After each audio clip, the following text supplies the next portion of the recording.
Why do you feel like there is so much confusion and variance and advice when it comes to the nutritional field?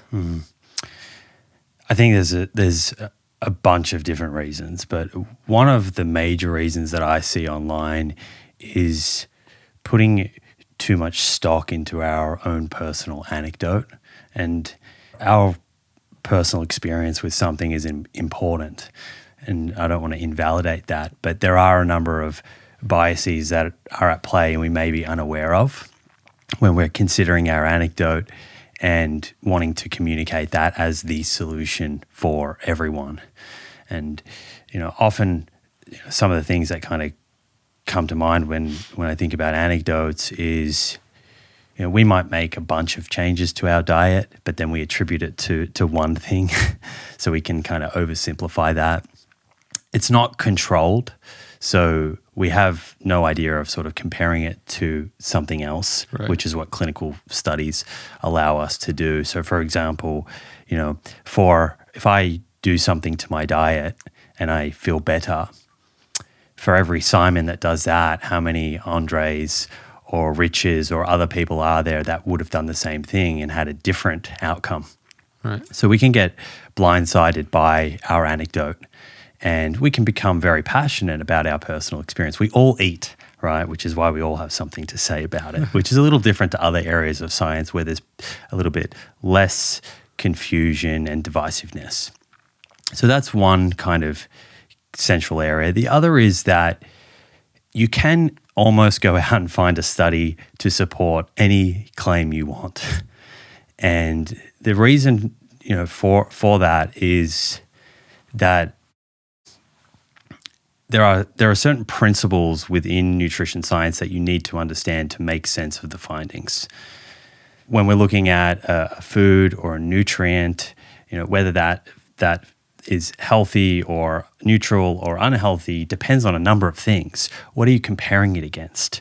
What dose are we talking about here? For who? Whose genes? And if you're looking at studies and you're not considering these principles, then you can come to some, potentially inaccurate sort of conclusions. And those are some of the things that we might dive into. But, much of that comes back to being trained in nutrition science and understanding these principles so that when you're delving into the research, you can actually make sense of things. And then understanding that there are different types of science and they're not all equal. Not all science is created equal. Different sort of study designs, whether we're talking about looking at cells in a petri dish, like a sort of in vitro, or we're looking at animal studies, or observational studies of humans or clinical trials.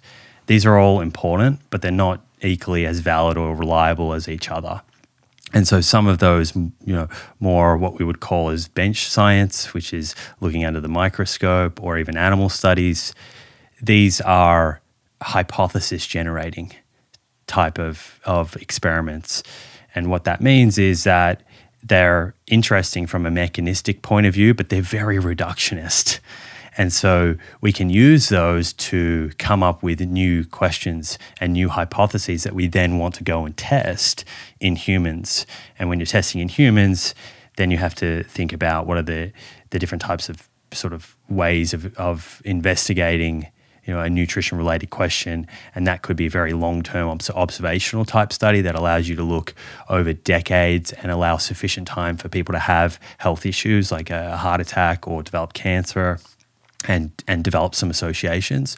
Or it might be shorter-term clinical trials where perhaps you don't have long enough because of financial resources usually to track people over decades and see hard health outcomes. But what you can look at is, intermediate short-term changes to things that we know predict disease, like changes to your blood pressure or changes to your cholesterol or changes to muscle size or strength, things like of that nature.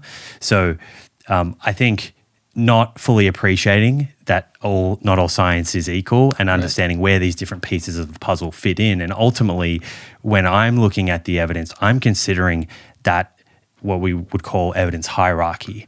And then I'm looking for converging lines of evidence. So the mechanistic stuff that we see that's highly reductionist is pointing into the same direction as what you see in long-term observational studies, and that's corroborated by what you see in clinical trials.